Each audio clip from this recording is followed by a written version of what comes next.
Welcome everybody to the Tech and AI show here on AUK Radio. My name is Tamar Oliver Lavender Robinson.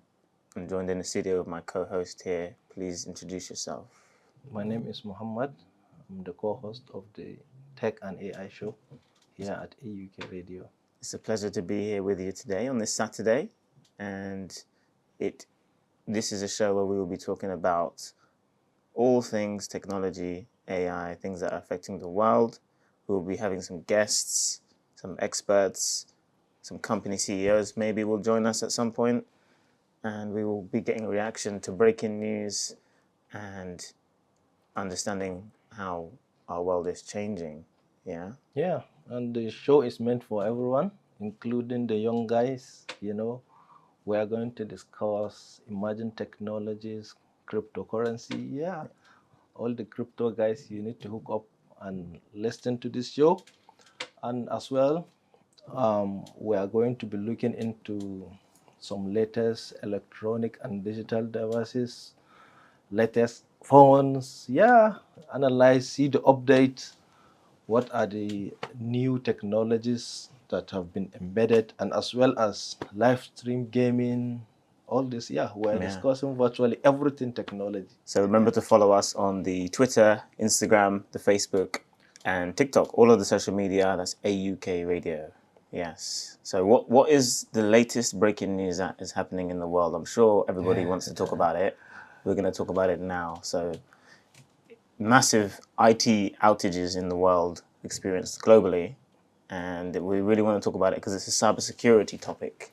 Yeah, it is. And I think the first thing, it also shows why programs like this are very important, because the incident that happened yesterday just remind us how much our lives depend on technology. We need to understand these technologies very well. We need to understand how it can impact our life.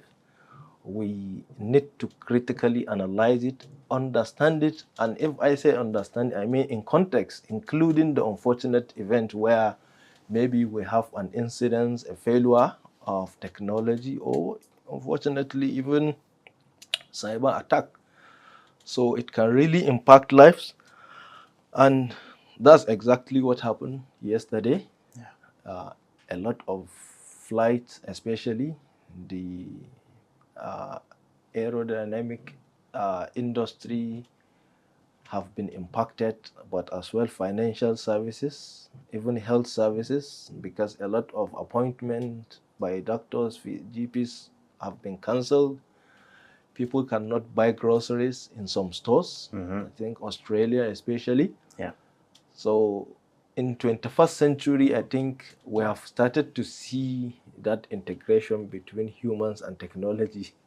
So we are not only in contact and connection with nature, but now we have another aspect that is connected to our life, which is technology.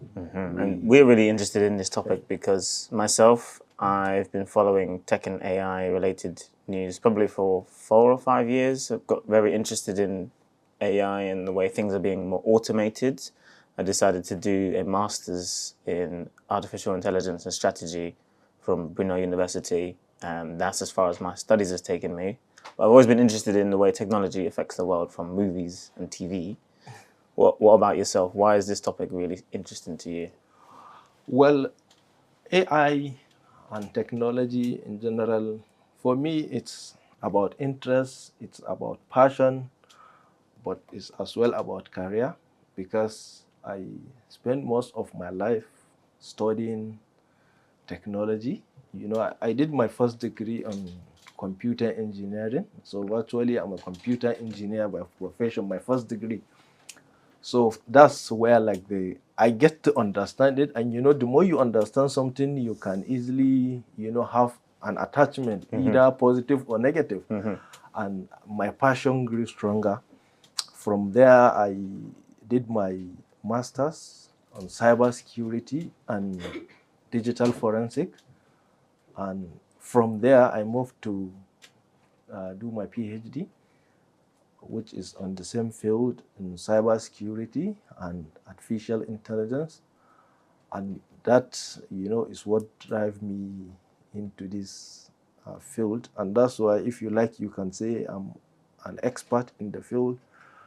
I have a lot of, knowledge about all these things. And I can remember clearly when I was about to start my PhD in 2017, my then professor, my supervisor, told me when I wrote my proposal, it was solely cybersecurity. Just cybersecurity. But he makes suggestion and recommendation. Why not I apply AI to cybersecurity? Oh, okay. I was like, because that time AI was not cool as now. Like, no, all these generative AI things. Nobody was talking about AI in the media. So I was like, seriously? He was like, yes, I think you should look into this if you want, but I advise. He recommended that. And I remember, and I'm so grateful to him because he has this foresight. He encouraged me in a way, like push me to apply AI to cybersecurity.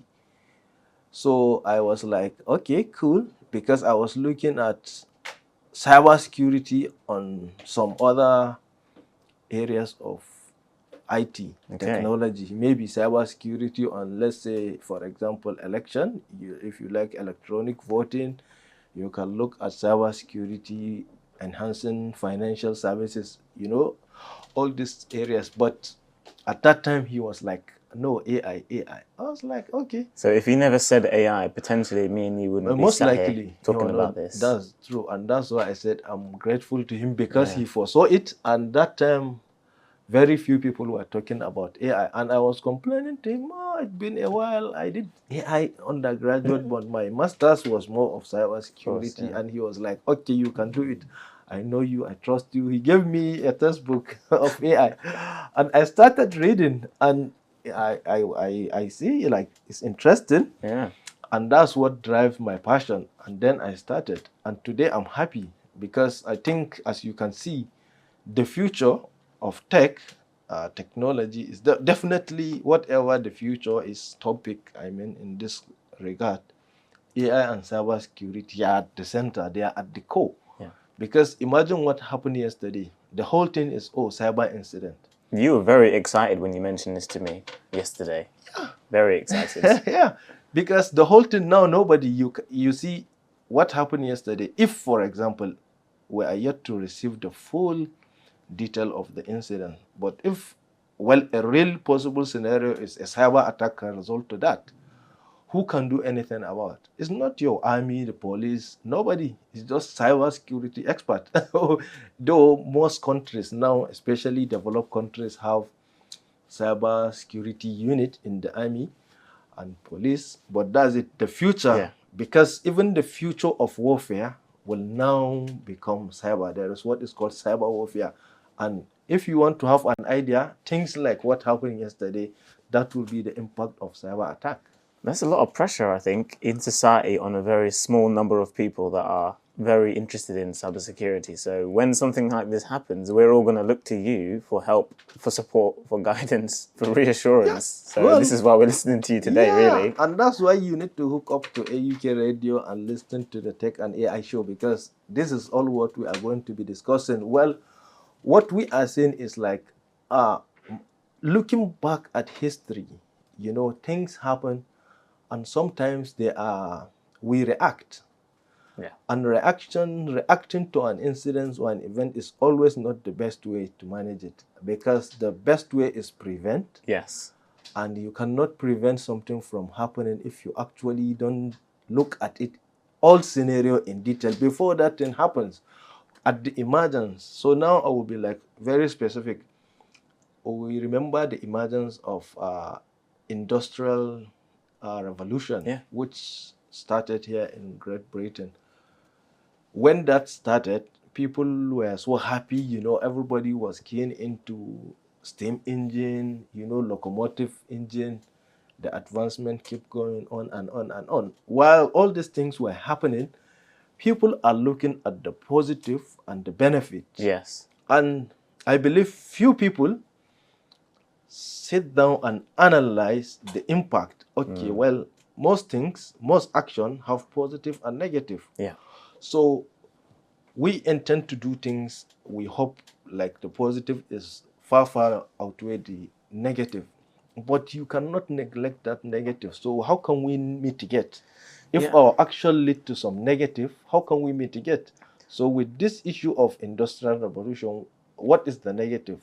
Global warming, They have to greenhouse be. effect, which was not, if at the emergence of the industrial revolution, some expert has focused on the negative, it wouldn't have taken us 200 years before now scientists start pointing out, Yeah, oh, it's not very exciting or attractive. I've been in some board meetings sometimes where we talk about business continuity or what happens when things go wrong. And a lot of the time, people begin to switch off at that point and they don't, or it will be the last item on the agenda and it gets pushed because nobody wants to talk about what happens when things go wrong.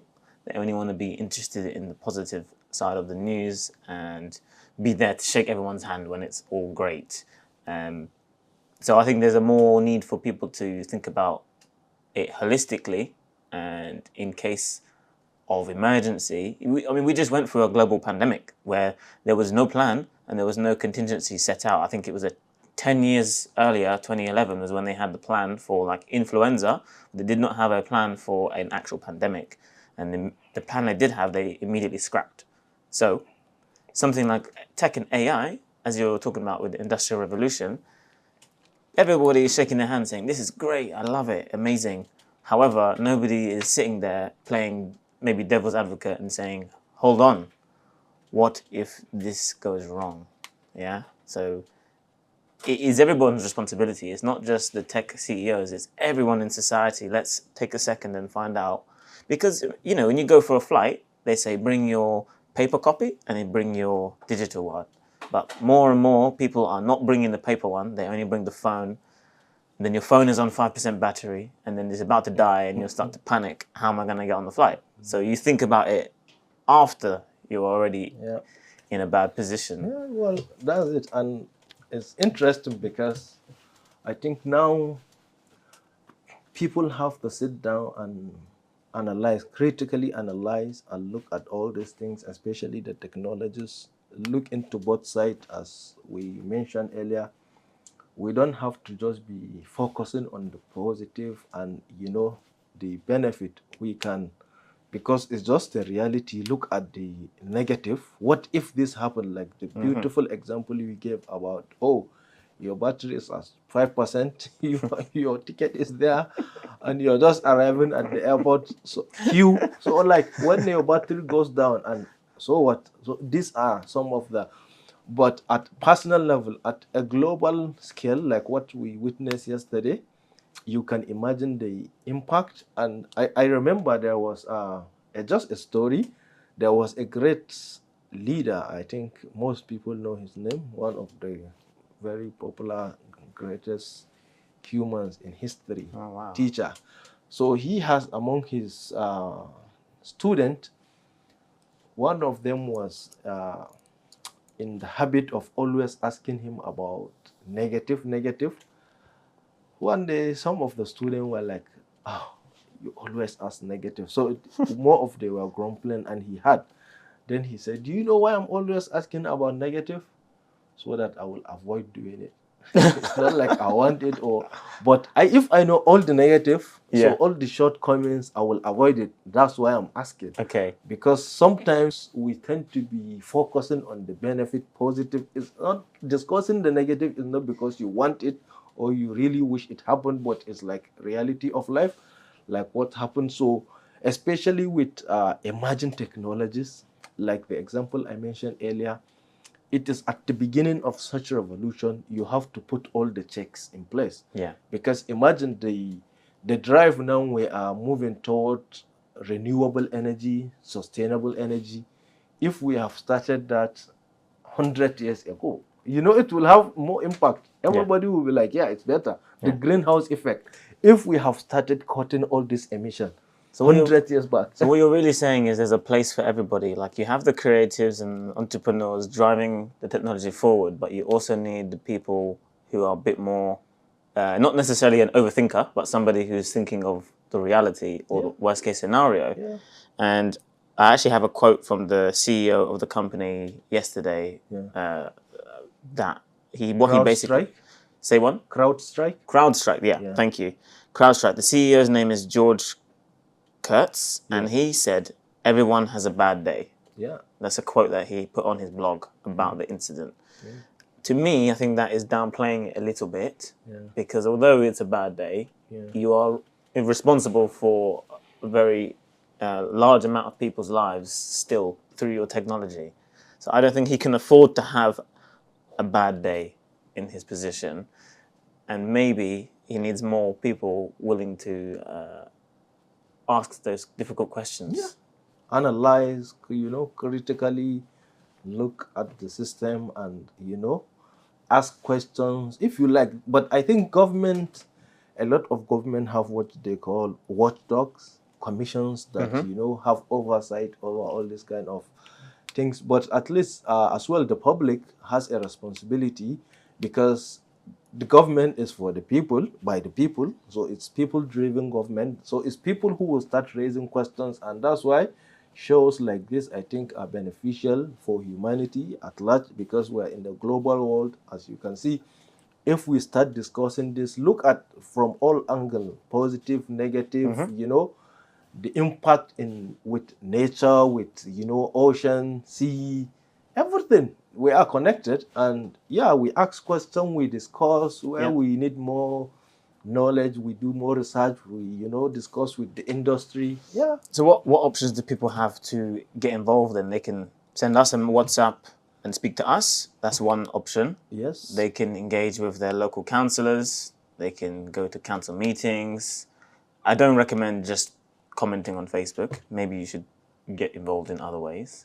But people still comment on Facebook and Instagram in mass amounts, but after they do that, they lose their energy and they carry on with their lives. So no one is really monitoring those comment sections. Really. And I think they can as well engage us you can suggest topics we discuss, follow us on Twitter, X, TikTok, Facebook. You can ask questions or recommend some of the topics you want us to discuss, or people you want us to invite. Let's have the engagement, let the discussion start, not continue. Let's start all this engagement. You never know, we could get Elon Musk to come and have a conversation with us. I'm not saying he is, I'm just saying maybe one day. Yes, and it's part of what we are discussing, the fake news, censorship, suppressing of, other voices. These are things we need to discuss. And actually, I want to put a bit of a direct message and say, if there's a leader in and around your community who isn't engaging with organizations like ours, for example, encourage them. Tell them, come, speak to us. They are a leader in your environment, so encourage them.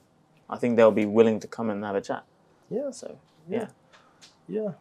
should, and I'm happy because, you see, with what happened yesterday, the incidents highlight one of the areas experts I know have been shedding light on, because what happened yesterday is cyber outage. So imagine people arriving and they were issued with boarding pass manually, let's say analog, with paper and biro. But the good thing is you still have people behind the counter. So it's just the system has been digitized, but it's not automated. So imagine now, like yesterday, what happened, no one was there. The system has been integrated with AI, where you will just come and your phone will be scanned, and then the door will be open. You will have access to board your plane, and this didn't happen. So nobody there to give you even the manual. How will this go? So I think this is highlighting a bit of the future of AI when it impacts where you don't even have that human interference. Everything is totally automated. So imagine what will happen. Something like now, as you can see, a lot of banks are closing their branches. They are automating everything. So when you have an incident where you cannot, it's the AI system that is faulty. So who do you need? At least you need that human interaction, as we've seen yesterday. So, and that's the beauty of humans. And like all the listeners, calm down. AI cannot be more than humans. Humans are humans. No, We no. are creative. So they just come up with solution. Okay, we can go back to our default Yeah. biro, and pen and paper. So Yeah, with AI, with the technology, you go forwards, but it doesn't easily let you go backwards in time. You know, you see these new cars, it's automatic. It doesn't easily change back to manual. So if it goes wrong, you are kind of left on your own. And speaking of the flights, you know, the most recent flight I took was to Portugal in April. And yeah, everything was very, well, it was trying to be automated, but it was not there yet. You still had a person there. However, there was so many people compared to the people working that if something goes wrong, that person is on their own, completely on their own. And some information from yesterday is 23 flights into the UK were affected, cancelled, and 25 flights going out, I believe, were affected. So they were all having to do manual check-ins completely. And again, I don't know if you've flown recently, sometimes there's only one person checking people in, or two, to like 400 people. Yeah. So you have pressure, you have time pressure. The society is on a tiny little knife edge. Well, at least we are still grateful the system has not yet been fully automated. As you notice, the 1-2 people, at least, even though it will be hectic, a lot difficult to attend to 200 people at a time, just 2 people. But like I said, at least they are there to give the manual alternative. So imagine it's just a screen and then the system is off. What can you do? What are you going to do? Nothing. And I think part of the discussion is we need to look at how we can um, integrate or at least retain some of the bit of the old system, which is like now the manual, whereby even when you are automating a system, you still give the option for some people if they choose to be attended by a manual system. So it shouldn't be like if we move to the next stage, which is like the new revolution, we completely disengage or destroy the old system. Maybe we should start thinking of how to be carrying, the old system along for and giving it as an alternative or option to people who choose to go for that. And yeah, maybe in case of any eventuality, we can still revert back to that system. But you know what it will come down to? It will always come down to money, most likely, where you'll have a financial officer, chief financial officer, and you're trying to explain these governance, these risk factors, and they're thinking, I don't want to spend money on extra resource that is just underutilized. You know, it's just sitting there. So maybe we need to keep the finance director out of the conversation. I completely agree with you, Tema. But I think this has been a long time issue between the economists and the philosophers, and yeah, it's a long conversation that has been ongoing. Yeah. But from my side, I think the best thing is to put humanity first.